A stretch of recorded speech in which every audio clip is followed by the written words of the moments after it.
새벽 5시 반, 서울 강남의 한 고층 빌딩 꼭대기 펜트하우스에서 내려다보는 야경은 언제나처럼 차갑고도 완벽했다. 나는 제2그룹의 대표이사 강준서. 남들이 보기엔 모든 것을 가진 완벽한 성공의 표상이지만 내 하루의 시작은 늘 똑같은 온도의 기억 속에서 눈을 뜨는 것으로부터 비롯된다. 거울 앞에 서서 반듯하게 넥타이를 매만질 때면 어김없이 7년 전의 그날이 유령처럼 머릿속을 스쳐 지나간다. 모든 것을 잃었던 그 계절, 매서운 겨울바람 속에서 나는 파산이라는 두 글자를 품고 거리를 헤매고 있었다. 손에 쥔 것은 바닥난 통장과 차가워진 절망뿐이었다. 그때 나를 구원했던 건 화려한 대기업 회장님의 손길이 아니었다. 허름한 동네 모퉁이, 허름한 간판을 달고 있던 작은 분식집에서 모락모락 피어오르던 김과 김이 모서리에 살짝 굳은 따뜻한 라면 한 그릇이었다. 지칠 대로 지쳐 돈을 제대로 내지도 못했던 나에게 말없이 김치 한 접시를 더 얹어주며 사장님이 건네던 그 무심하지만 진심 어린 눈빛을 나는 단 한순간도 잊은 적이 없다. 젊은 양반, 인생은 라면 국물처럼 식어도 다시 끓이면 그만이야. 그 투박한 위로가 칼바람 속에서 죽어가던 나를 다시 일으켜 세웠었다. 대표님, 오늘 오전 10시에 예정된 신사업 파트너십 후보기업 최종 검토건입니다. 비서실에서 올라온 태블릿 화면을 넘기며 나는 깊은 생각에 잠겨 있었다. 제2그룹의 미래를 결정짓는 중요한 협업인 만큼 이번에 선정될 중소기업 대표의 역량과 인성은 그 무엇보다 철저하게 검증되어야 했다. 서류를 한 장 한 장 넘기며 꼼꼼하게 지표를 살피던 그때 내 시선이 특정 페이지의 한 구석에 멈춰섰다. 중소기업 대표 명단, 그 수많은 이름들 사이로 이상하리만치 선명하게 박히는 세 글자가 있었다. 한민수. 심장이 쿵 하고 아래로 무겁게 떨어지는 것 같은 착각이 들었다. 설마 그 사람이 맞을까? 아니, 이름이 같을 수도 있다. 세상에 흔하고 흔한 이름이니까. 하지만 내 손가락은 떨리는 것을 감추며 곧바로 그 기업의 연역과 대표 프로필을 상세히 열어보았다. 화면 속에는 낡은 트럭 한 대로 시작해 온갖 역경과 수모를 딛고 일어선 한 청년 사업가의 악정고투의 기록이 고스란히 담겨 있었다. 그리고 프로필 사진 속 세월의 흔적이 살짝 묻어났지만 여전히 곱고 단단한 눈빛을 가진 그 남자의 얼굴은 7년 전 찬바람이 매섭게 몰아치던 한강다리 위에서 내가 마주쳤던 바로 그 청년의 얼굴과 정확히 겹쳐졌다. 기억의 파편들이 거세게 부딪히며 머릿속을 헤집어 놓았다. 맞다. 그날 한강다리 위에서 위태롭게 서 있던 젊은 창업가가 있었다. 내가 간신히 그를 붙잡고 안간힘을 쓰며 건넸던 거친 숨결과 눈물 섞인 위로들이 역으로 내 가슴에 박혔던 그 밤. 우리는 서로의 생명의 은인이자 가장 비참했던 밑바닥을 공유한 기이한 인연이었다. 그가 어떻게 다시 일어섰는지, 어떤 마음으로 이 자리에까지 올라오게 되었는지 가슴이 뻐근해질 정도로 뜨거운 감정이 밀려왔다. 나는 책상 위에 놓인 인터폰을 들어 침착하지만 힘실린 목소리로 지시를 내렸다. 당장 이번 신사업 파트너십 후보 중 한민수 대표가 이끄는 기업의 세부 자료와 지난 5년간의 성장 보고서를 모두 가져오세요.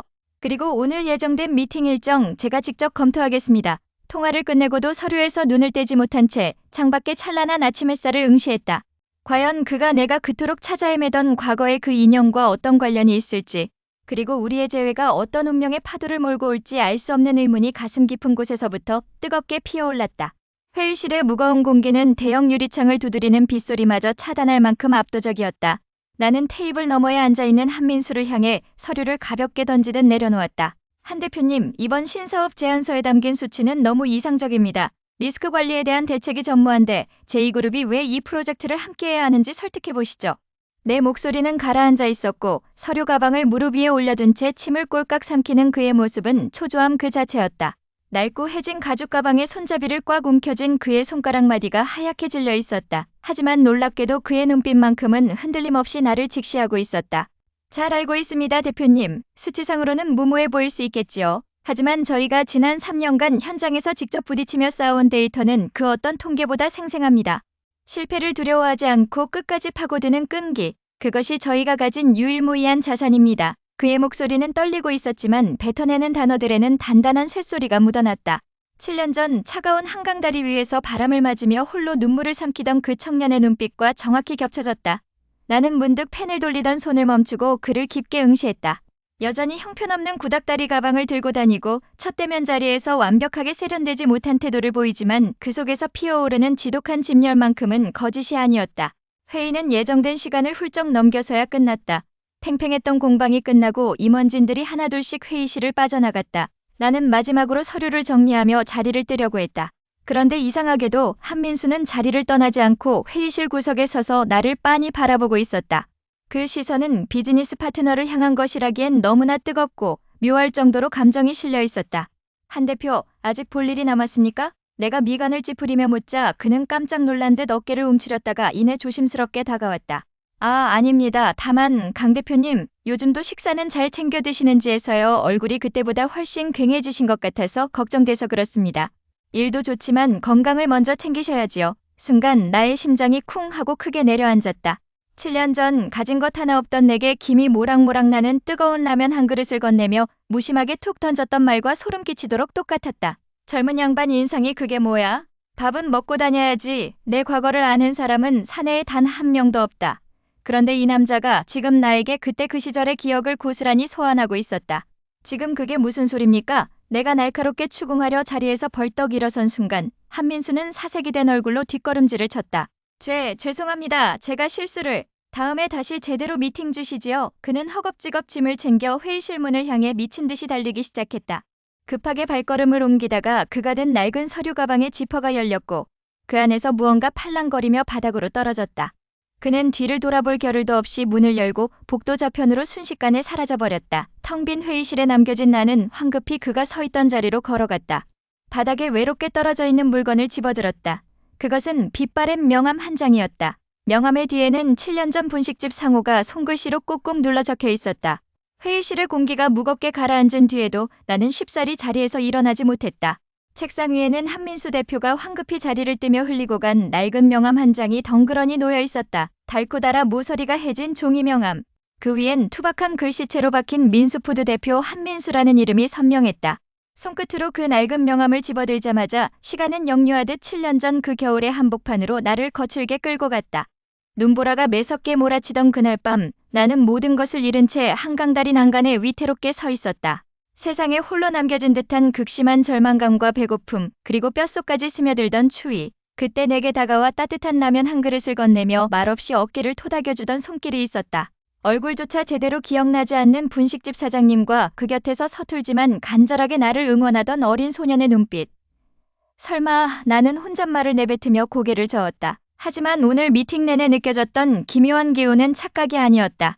한민수가 서류를 넘기던 손짓, 긴장할 때마다 습관처럼 입술을 꾹 다물던 모습, 그리고 나를 향해 은근하게 건네던 따뜻하고도 끈질긴 시선. 그 모든 순간들이 7년 전 그날 밤 분식집 가족의 온기와 기묘하게 겹쳐지고 있었다. 우연치고는 너무나 완벽했고 인연치고는 너무나 깊었다. 심장이 쿵쾅거리기 시작했다. 차갑고 이성적으로만 유지하려 했던 내 안의 방어벽이 순식간에 흔들렸다. 나는 즉시 인터폰을 들어 비서를 불렀다. 김 비서, 지금 당장 내 방으로 와. 잠시 후 문이 열리고 김 비서가 긴장한 표정으로 들어왔다. 나는 책상 위에 놓인 낡은 명함을 그에게 밀어내며 명령을 내렸다. 감정을 애써 억누르는 낮고 가라앉은 목소리였다. 이 명함의 주인공 한민수라는 사람에 대해 조사해. 지난 7년간 그가 걸어온 행적부터 시작해서 주변 인물, 특히 가족관계까지 낱낱이 파헤쳐. 작은 것 하나도 놓치지 말고 전부 내게 가져와. 네 대표님, 즉시 조사 시작하겠습니다. 김 비서는 지시를 받자마자 서류를 챙겨 방을 나갔다. 그로부터 이틀 뒤 퇴근을 앞둔 늦은 시각. 고요한 집무실 문을 조심스럽게 두드리는 소리와 함께 김 비서가 다시 들어왔다.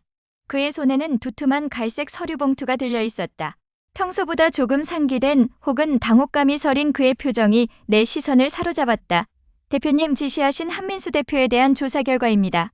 생각보다 파고들수록 뜻밖의 사실들이 나오고 있습니다. 특히 7년 전 그 시기의 기록은. 김 비서는 말을 흐리며 서류 봉투를 내 앞에 내려놓았다. 나는 천천히 봉투를 열어 속의 문건들을 꺼내들었다. 한 장 한 장 넘길수록 내 숨소리가 거칠어졌다.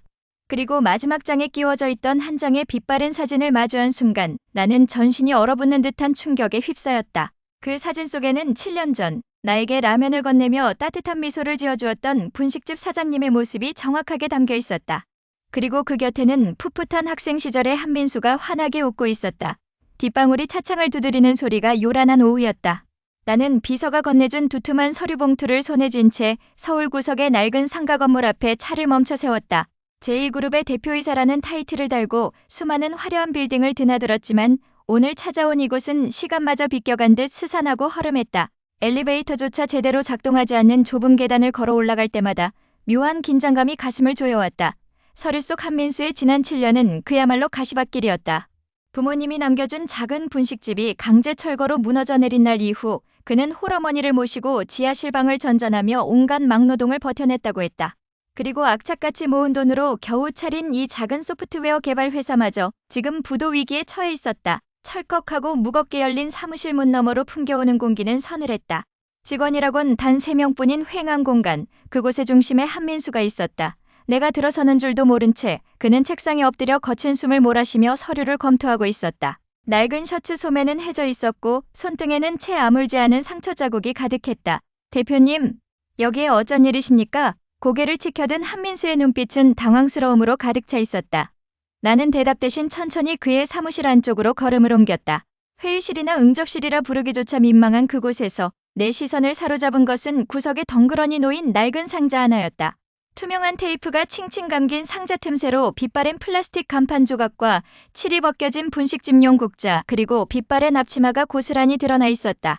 쿵! 심장이 아래로 덜컥 내려앉는 것 같았다. 이 물건들은 내 목소리가 미세하게 떨리고 있음을 느꼈다. 한민수는 황급히 상자 쪽으로 몸을 가로막으며 멋쩍은 웃음을 지어 보였다.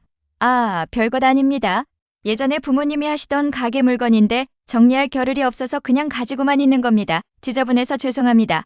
그 순간 내 머릿속에서 잊고 있었던 7년 전의 기억이 거대한 파도처럼 밀려왔다. 온통 비에 젖어 모든 것을 포기하고 한강 다리 위를 헤매던 그날 밤. 내게 다가와 주머니를 뒤져 뜨거운 어묵꼬치와 따뜻한 김이 서린 종이컵을 건네주던 소년. 그 소년의 눈빛과 지금 내 앞에 선 한민수의 눈빛이 완벽하게 겹쳐졌다. 어머니의 병원비를 감당하기 위해 자신의 전부였던 분식집을 통째로 날려야만 했던 청년. 그가 바로 내가 지난 7년 동안 매일 아침 심장이 뛰는 이유이자 평생을 찾아 헤매던 은인의 아들이었다. 세상이 나를 등졌을 때 무조건적인 온기를 베풀어 주었던 그 가족의 피가 이 청년의 속에 흐르고 있었다. 가슴이 뜨거워지면서도 한편으로는 저려왔다. 내가 이 사람을 몰라보고 첫 미팅에서 그토록 날카롭게 몰아세웠다니. 입술이 바짝 마르고 목소리가 쉽게 나오지 않았다. 내가 겨우 입을 열어 진실을 고백하려는 그 찰나였다. 고요하던 사무실의 정막을 날카로운 진동음이 깨뜨렸다. 한민수의 책상 위에 놓여있던 핸드폰이 번쩍이며 울렸다. 그는 당황하며 화면을 집어들려다 실수로 스피커폰 버튼을 건드리고 말았다. 그 순간 한민수의 핸드폰 화면에 7년 전 그날의 기억을 자극하는 문자가 선명하게 떠올랐다. 사무실로 돌아온 내 머릿속은 온통 한민수의 이름과 그가 보여주던 낡은 물건들로 복잡하게 얽혀 있었다. 7년 전 모든 것을 잃고 차가운 한강다리 위에서 떨고 있던 나에게 따뜻한 라면 한 그릇과 손수 뜬 목도리를 건네주던 그 손길. 그리고 그분의 아들이 바로 지금 내 앞에 서 있는 한민수였다는 사실은 거대한 파도처럼 내 이성을 흔들어 놓고 있었다. 하지만 차가운 현실은 감정에 젖어 있을 여유를 주지 않았다. 대표님, 큰일 났습니다. 비서실 문이 다급하게 열리며 비서가 숨을 몰아쉬며 뛰어들어왔다. 그의 손에 들린 태블릿 화면에는 시뻘간 경고 문구와 함께 급보가 떠 있었다. 민수 INC의 핵심 기술 소스코드가 외부 서버로 대거 유출되었다는 익명의 제보가 들어왔습니다. 현재 주요 언론사들과 경쟁사들까지 이 사실을 알게 되었고 파트너십 계약을 긴급 철회하라는 주주들의 압박이 빗발치고 있습니다. 뭐라고? 기술 유출이라니. 확실한 사실인가? 이미 경쟁사 중 한 곳에서 민수 INC의 차세대 핵심 알고리즘과 완벽히 일치하는 특허 출원 가가 승인을 접수한 상태입니다. 이대로라면 한민수 대표의 회사는 하루아침에 도난당한 기술의 가해자로 몰리거나 파산 절차를 밟을 수밖에 없습니다. 심장이 쿵 하고 내려앉는 것 같았다. 제2그룹 대표로서 나는 냉철하게 판단해야 했다. 이미 구설수에 오른 중소기업과의 파트너십을 즉각 파기하고 선을 긋는 것이 기업의 리스크를 줄이는 가장 완벽하고 이성적인 선택이었다. 법무팀은 벌써부터 계약 파기 공문 초안을 들고 내 방 앞에서 대기하고 있을 터였다. 냉혹한 비즈니스의 세계에서 의리와 감정은 사치에 불과하다는 것을 나는 누구보다 잘 알고 있었다. 하지만 내 마음 한구석에서는 7년 전 그날 밤 분식집 작은 구석에서 나를 향해 건네주던 따뜻한 미소가 자꾸만 떠올랐다. 그 은혜를 갚기도 전에 그 은인의 아들이 가장 무자비한 방식으로 나락으로 떨어지는 모습을 지켜봐야 한단 말인가? 계약 파기 압박 속에서 내 안의 차가운 이성과 뜨거운 부채감은 쉴 새 없이 충돌했다. 바로 그때 비서의 허락도 없이 대표실 문이 거칠게 열렸다. 강준서 대표님, 제발 한 번만 더 기회를 주십시오. 숨을 헐떡이며 뛰어들어온 사람은 다름 아닌 한민수였다. 그의 셔츠 소매는 구겨져 있었고 머리카락은 헝클어져 있었으며 눈에는 핏발이 서 있었다. 며칠 동안 잠을 잔 적 없는 사람처럼 얼굴은 창백했지만 그 눈빛만큼은 불꽃처럼 타오르고 있었다. 사무실 안으로 밀고 들어오는 보안 직원들을 향해 한민수는 애원하듯 손을 내저었다. 나가봐. 내가 낮게 지시하자 보안 직원들은 머뭇거리며 물러났다. 대표실 안에는 무거운 침묵과 함께 우리 두 사람의 거친 숨소리만 가득 찼다. 한민수는 떨리는 두 손을 바지 주머니에 꽉 쥔 채 내 앞으로 성큼성큼 걸어와 무릎을 꿇을 듯이 상체를 숙였다. 기술 유출이라니. 자네도 알겠지만 이 사태가 터진 이상 제2그룹으로서도 자네를 더 이상 감싸줄 명분이 없네. 계약 파기 공문은 이미 법무팀에서 검토 중이야. 내 목소리는 최대한 차갑고 단단하게 유지하려 애썼다. 하지만 한민수는 내 차가운 말에 주저앉기는커녕 오히려 한 걸음 더 다가오며 붉어진 눈으로 나를 똑바로 응시했다. 그의 목소리는 덜덜 떨리고 있었지만 그 속에는 결코 꺾이지 않는 강한 울림이 배어 있었다. 대표님, 이 기술은 제 전부를 갈아넣은 아이입니다. 어머니와 함께 고생하며 지켜온 유일한 꿈이에요. 절대 제가 유출하지 않았습니다. 누군가 고의로 우리 회사를 무너뜨리기 위해 음모를 꾸민 겁니다. 비록 지금은 모든 게 끝난 것처럼 보이지만 저는 절대 여기서 포기할 수 없습니다. 한민수의 목소리가 살짝 떨렸다. 그의 눈가에 맺힌 눈물이 조명빛을 받아 반짝였다. 그 모습은 7년 전 눈보라가 치던 한강다리 위에서 막막함에 눈물을 삼키던 내 모습과 기묘하게 겹쳐졌다. 포기하지 않는다고 해서 현실이 달라지나? 당장 내일부터 채권자들이 회사로 몰려들고 언론은 너를 사기꾼으로 만들 거야. 자네가 버틸 수 있는 시간은 이제 몇 시간 남지 않았어. 알고 있습니다. 하지만 제가 포기하면 어머니와의 약속도 그리고 저를 믿고 따라와준 직원들도 전부 길바닥에 나앉게 됩니다. 그리고 무엇보다 한민수는 말을 잠시 멈추고 숨을 크게 내쉬었다. 그의 가슴이 크게 오르내렸다. 그리고 무엇보다 저는 아직 끝내지 못한 일이 있습니다. 7년 전 제게 라면을 끓여주며 언젠가 반드시 다시 만나자고 다짐했던 그 사람에게 아직 빚을 다 갚지 못했습니다. 그때 그 분식집을 찾아와 주셨던 젊은 청년이 바로 대표님이라는 걸 알았을 때 저는 하늘이 주신 기회라고 생각했습니다. 그러니 제발 제 진심을 믿어주십시오. 저를 이대로 내치지 말아주세요. 그의 진심 어린 호소가 대표실 공기를 무겁게 내리눌렀다. 머릿속에서는 계산기를 두드리는 소리가 요란하게 울렸지만 가슴은 이미 그를 향해 기울어져 있었다. 내가 어떤 결정을 내려야 할지 갈피를 잡지 못하고 깊은 한숨을 내쉬던 그때 한민수는 조용히 코트를 열었다. 한민수는 눈물을 삼키며 7년 전 강준서가 받았던 것과 똑같은 따뜻한 목도리를 꺼내 건넨다. 비서실에서 건네받은 서류 봉투를 책상 위에 올려놓는 순간 내 손끝이 미세하게 떨려왔다. 그 안에는 지난 7년 동안 내가 그토록 찾아 헤매던 진실이 고스란히 담겨 있었다. 두툼한 서류를 펼치자마자 낯익은 사진 한 장이 눈에 들어왔다. 7년 전 차가운 한강의 추위 속에서 내게 따뜻한 국물을 건네며 흔들리지 않는 용기를 북돋아 주었던 그 분식집 사장님. 그리고 그분의 따님, 마지막으로 내 주머니에 명함을 억지로 쥐어주려던 풋풋한 청년의 모습이 차례로 스쳐 지나갔다. 조사보고서의 한 줄 한 줄이 내 심장을 사정없이 두드렸고 모든 퍼즐 조각이 비로소 제자리를 찾았다. 지금 내 앞에 서서 거대 기업의 횡포와 기술 유출이라는 부당한 압박 속에서도 눈물겹게 버텨내고 있는 중소기업 대표 한민수.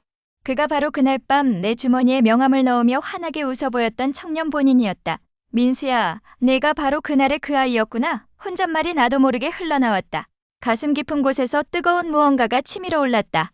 내가 제2그룹의 대표이사가 되어 차가운 철갑을 두르고 살아가는 동안 나를 살렸던 그 은인의 가족은 오히려 부당한 음모와 자본의 논리에 밀려 바닥으로 내몰리고 있었다. 그 사실을 깨달은 순간 내 안의 이성과 냉철함은 완전히 무너져 내렸다. 더 이상 방관할 수도 계산기를 두드릴 수도 없었다. 나는 곧바로 비서실장을 불러 엄중한 지시를 내렸다.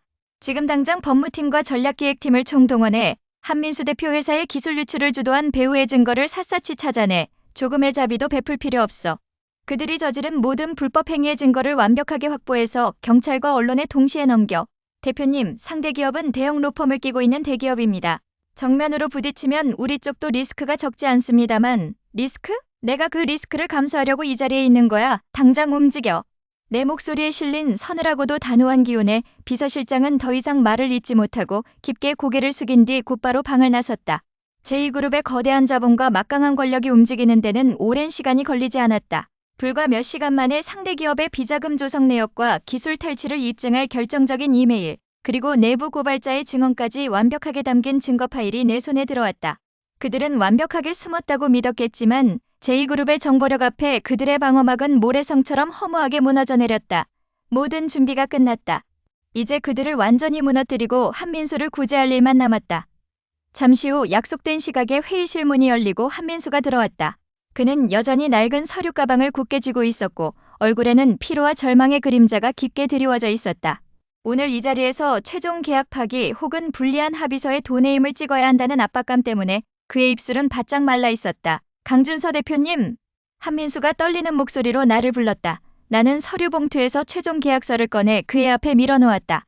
그 서류 밑에는 그가 그토록 원했던 기술 유출 무혐의 입증 자료와 상대 기업의 비리 증거가 담긴 USB가 은밀하게 숨겨져 있었다.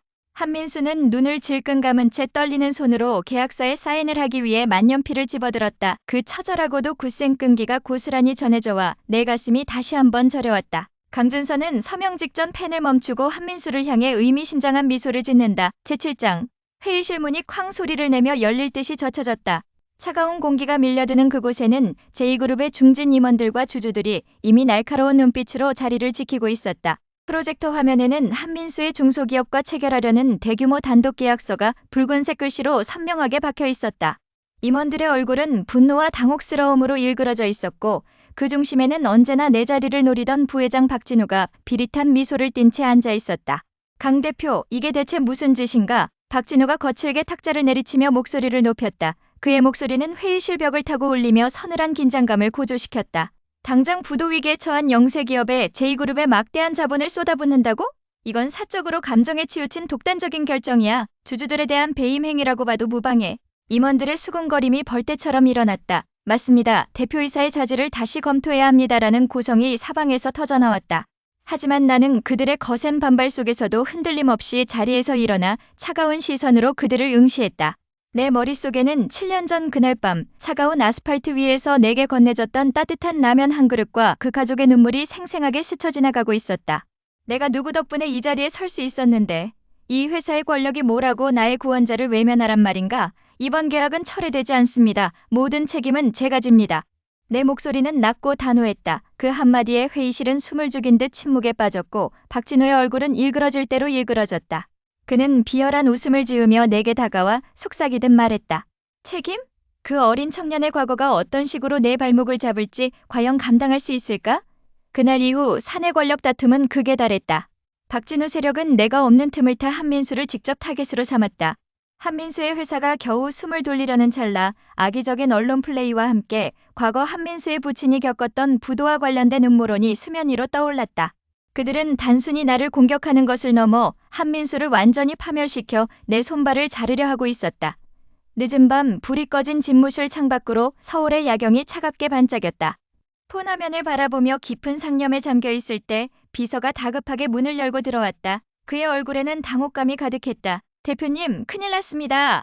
방금 한민수 대표 쪽에서 연락이 왔습니다. 무슨 일이지?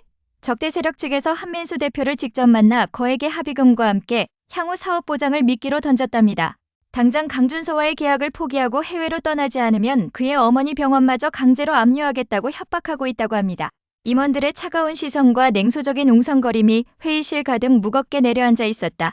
강준서 대표, 사적인 감정 하나 때문에 제2그룹 전체를 위험에 빠뜨릴 작정입니까? 재무 담당 부사장이 거칠게 서류를 테이블 위로 내던졌다. 그 소리와 함께 회의실 안의 공기는 더욱 살얼음판처럼 변해갔다. 내부의 배신 세력은 이미 한민수 대표의 회사가 가진 기술적 취약점과 과거의 작은 흠집들까지 낱낱이 파헤쳐 언론과 주주들에게 흘리고 있었다. 외부의 거센 압박 또한 숨통을 조여왔다. 검찰 조사 가능성까지 거론되며 제2그룹의 주가는 연일 하락세를 면치 못하고 있었다. 이 모든 폭풍의 눈 속에 서 있는 한민수는 결국 모든 것을 내려놓기로 결심한 듯 보였다. 그는 낡은 가죽 서류 가방을 품에 안은 채 떨리는 목소리로 나를 향해 입을 열었다. 대표님, 더 이상 제2그룹에 피해를 줄 수는 없습니다. 이번 계약은 여기서 백지화하는 것으로 제가 모든 책임을 지겠습니다. 그의 눈빛에는 미안함과 허탈함, 그리고 회사를 지키지 못했다는 자책감이 깊게 서려 있었다. 자신이 부서지는 한이 있더라도 내가 다치는 것만큼은 막겠다는 그 헌신적인 태도는 7년 전 한강 다리 위에서 혹은 그보다 더 오래전 분식집의 따뜻한 조명 아래서 내게 손을 내밀던 그 온기와 정확히 닮아 있었다. 하지만 내가 누구인가? 강준서였다. 철저하고 차갑다는 평판 뒤에서 나는 단 한순간도 그날의 은혜를 잊은 적이 없었다. 내가 빌딩 숲의 꼭대기에서 차가운 아이스 아메리카노를 마시며 완벽한 타인으로 살아가려 애쓸 때에도 내 심장의 가장 깊은 곳에는 그 시절 김이 모락모락 피어오르던 라면 한 그릇과 퉁퉁 불어터진 단무지가 자리 잡고 있었다. 한민수가 내게 건넸던 것은 단순한 음식이나 명함이 아니었다. 그것은 나를 이 세상에 다시 살아남게 만들어준 유일한 구원이었다. 나는 차갑게 가라앉은 눈으로 나를 압박하듯 노려보는 임원들을 한 명씩 천천히 응시했다. 그리고 나서 떨림을 가까스로 감추고 있는 한민수를 향해 성벅성벅 걸어가 그의 앞에 멈춰섰다. 회의실의 공기가 뚝 끊어진 것처럼 숨막히는 정적이 흘렀다.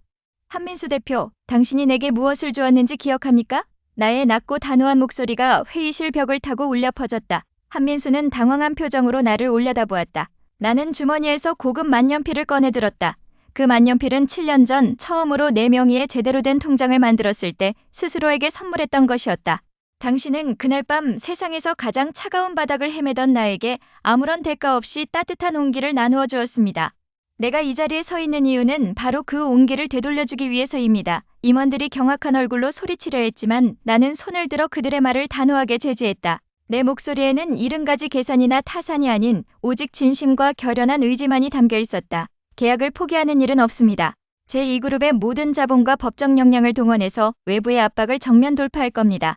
내부에서 배신하고 흔드는 자들이 있다면 그 역풍 역시 그들 자신이 고스란히 맞게 될 것입니다. 그러니 고개를 들어요, 한민수. 한민수의 눈에 비로소 참아왔던 뜨거운 눈물이 그렁그렁 맺히기 시작했다.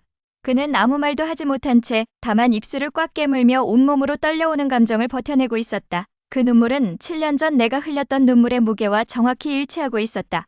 나는 곁에 있던 비서에게 즉시 지시해 새로운 공동대응 성명서와 전면적인 자금 투입 계획서를 가져오게 했다. 그리고 그 굵직한 서류철의 가장 뒷면, 하얗게 비어있는 페이지를 펼쳤다. 만년필 촉이 종이 위를 스치는 사각거리는 소리만이 조용한 회의실을 채웠다.